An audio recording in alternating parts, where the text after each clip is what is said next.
اللہ پاک قرآن پاک میں ارشاد فرماتا ہے وَجَعَلْنَا مِنَ الْمَاءِ كُلَّ شَيْءٍ حَيٍّ، ترجمہ کنز الایمان، اور ہم نے ہر جاندار چیز پانی سے بنائی۔ اس آیت کے تحت تفسیر صراط الجنان میں ہے کہ اس سے مراد ہے کہ اللہ پاک نے پانی کو جانداروں کی حیات کا سبب بنایا ہے۔ پانی کی اہمیت کے لیے قرآن پاک کی یہی آیت کافی ہے۔ انسان سمیت چرند و پرند کا وجود اسی پانی کی بدولت ہے۔ زمین پر موجود ہر جاندار میں پانی موجود ہے، جبکہ انسان کے جسم میں تقریباً 60% پانی موجود ہے، اور پانی سمندروں، دریاؤں، ندیوں، جھیلوں، گلیشیئرز اور بادلوں میں پایا جاتا ہے۔ لیکن انسانوں کی غفلت اور لاپرواہی کے سبب دنیا بھر میں کروڑوں لوگ پانی کے مسائل کا شکار ہیں۔ پانی کے مسائل کے حل کے حوالے سے Karachi water and sewerage board کے مینیجنگ ڈائریکٹر سید صلاح الدین نے مدنی خبروں سے گفتگو کرتے ہوئے کہا کہ پانی ایک نعمت ہے جس کی قدر کرنا ہم سب کی ذمہ داری ہے، لہٰذا روزمرہ کی زندگی میں پانی کے استعمال میں احتیاط برتیں۔ پانی کو ضائع ہونے سے بچائیں، پانی کی ری یوز اور ری سائیکلنگ کی طرف توجہ دیں۔ بہت سارا پانی ہم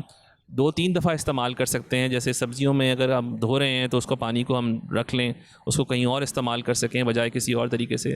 اسی طرح کا شاور کا دورانیہ کم کر دیا جائے، جو اگر برش کر رہے ہیں تو اس وقت یہ تمام کچھ پریکٹسز ہیں جن کو ہم پانی کنزرو کر سکتے ہیں۔ سملرلی ہم آگاہی دے سکتے ہیں لوگوں کو کہ آپ پانی کی کہیں لاس ہو رہا ہو اس کو روکیں، جو ہمارے ٹیپس ہیں، ٹوٹیاں ہیں، ان کو بھی دیکھیں۔ پانی کی جتنی قدر کریں اتنی کم ہے۔ پانی کے مسئلے کے حل کے لیے جہاں ماہرین کی تجویز پر عمل کرنا ضروری ہے، وہاں اس بات کی بھی اشد ضرورت ہے کہ ہم انفرادی اور اجتماعی طور پر زیر استعمال پانی کو ہر ممکن کوشش کر کے ضائع ہونے سے بچائیں اور اس کی آگاہی فراہم کریں تاکہ ہماری آنے والی نسلیں بھی پانی کے مسائل سے محفوظ رہ سکیں۔